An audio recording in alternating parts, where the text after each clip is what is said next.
नमस्ते, हजुरहरूलाई मेरो युट्युब च्यानलमा स्वागत छ। आज म बनाउन गइरहेको छु चिकन रोस्ट।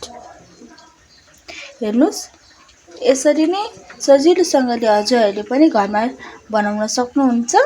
ट्राई गर्नुस् होला है त। सुरु गरौँ है त। हेर्नुस्, मैले चिकन रोस्टको लागि यहाँ आधा किलो जति चिकन लिएकी छु, बोनलेस चिकन।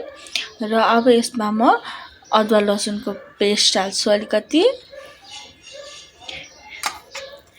1 चम्चा र आधा जति। अनि त्यसपछि म यसमा 2टा अन्डा हाल्छु।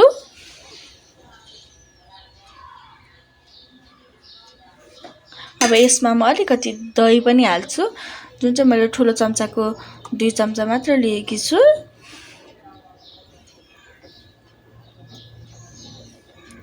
र अब यसमा म एउटा ठुलो कागतीको रस पनि हाल्छु।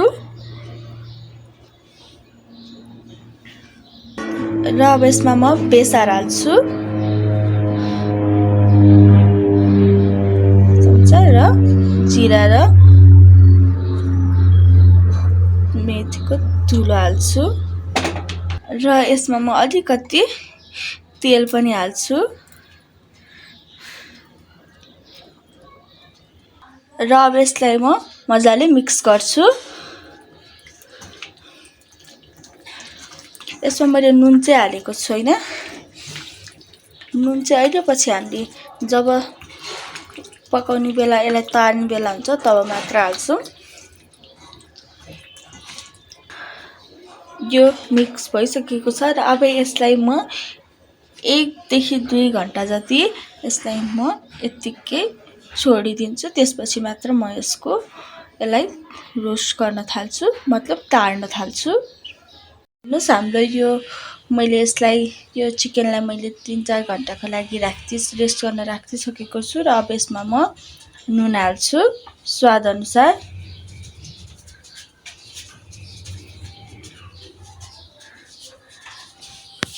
अब यसमा म खुर्सानी पनि हाल्छु।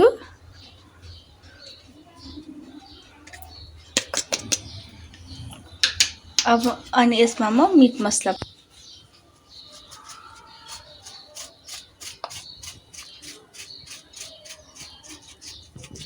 अब यसलाई म फेरि एकचोटि मिक्स गर्छु। र मैले तेल तात्नको लागि राखिसकेकी छु। अब यसलाई मिक्स गरेपछि म यसलाई तेलमा तार्दिन्छु। हेर्नुस्, हाम्रो तेल तातिसकेको छ र अब यसलाई म तेलमा हाल्छु। बिस्तारै गरेर हाल्नु होला।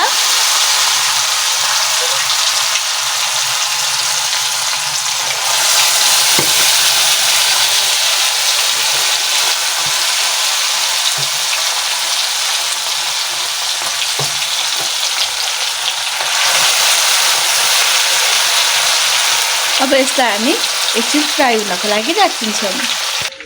हेर्नुस्, हाम्रो चिकन रोस्ट रेडी भइसकेको छ। हेर्नुस् कस्तो मजाले, कस्तो राम्रो कलर आएको छ।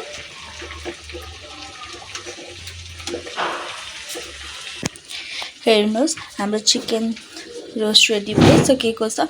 र यसको लागि मैले यहाँ एउटा डिपिङ सस पनि बनाएकी छु।